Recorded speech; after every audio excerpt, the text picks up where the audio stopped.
Yeni bir HDP haftasından merhaba. Yoğun bir haftayla birlikteyiz. Sokağın gündemiyle başlayacağız. Sokaklarda bu hafta tecrit, hasta tutukluların durumu, ailelerin adalet arayışıyla halk buluşmaları vardı. Bir ülkede hapishanelerde böyle zulüm varsa bilinmelidir ki sokakta da aynı zulüm vardır.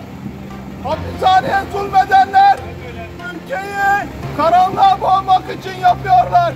90'lı yılların faili meçhul cinayetleri artık Türkiye'de Adalet Bakanlığı kontrolündeki cezaevlerinde gerçekleşiyor. Yani faili meçhul cinayetlerin yerini artık cezaevlerindeki hasta mahpusların ölümleri, şüpheli ölümler aldı ve bu asla ve asla biz açısından kabul edilemez. Kürt sorununda demokratik çözüm başta olmak üzere bu ülkenin bütün diğer adalet meselelerini çözmek üzere yoldayız. Büyük barışı kurmak için, adaleti getirmek için, bu ülkeye huzuru, demokrasiyi getirmek için varız. Çibe bila bibe, eme şoptarê vê dozê bin, eme şoptarê hebûna sekna dayika taybet bin, me sozik dabû dayika taybet leçeka wê kefiya wê ya spî wê bibe ala tekoşînê ala aştiye li van kolana wê bela bibe. Talimatla çalışan bir yargı mevcut. Ama emin olsunlar ki ne bizler, ne aile, ne Seferi Başkan, ne buradaki hukuk savunucuları bu işin peşine asla bırakmayacaklardır. 14 Haziran 2018'den beri dinmeyen gözyaşları var.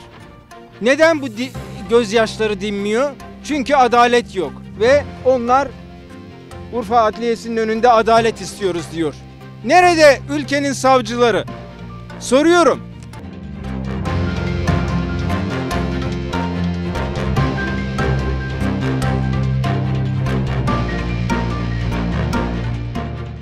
Rahatlarını kaçırmaya devam edeceğiz. O yüzden iyi ki devrimcileri var. İyi ki sosyalistleri var.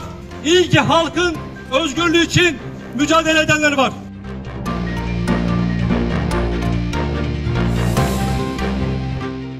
Kadınların gündeminde tutuklu yakınlarının başlatmış olduğu adalet nöbetiyle bir yıllık kadın dayanışması ve mücadelesi vardı.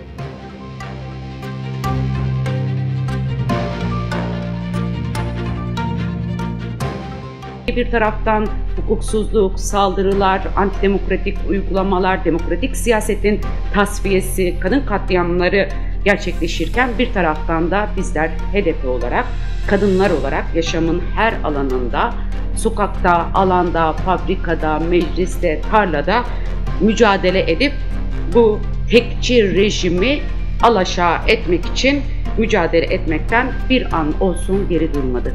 Ankara'nın gündemi de oldukça yoğundu bu hafta. Muhalefet turları, grup toplantısı ve ekonomik kriz vardı gündemde.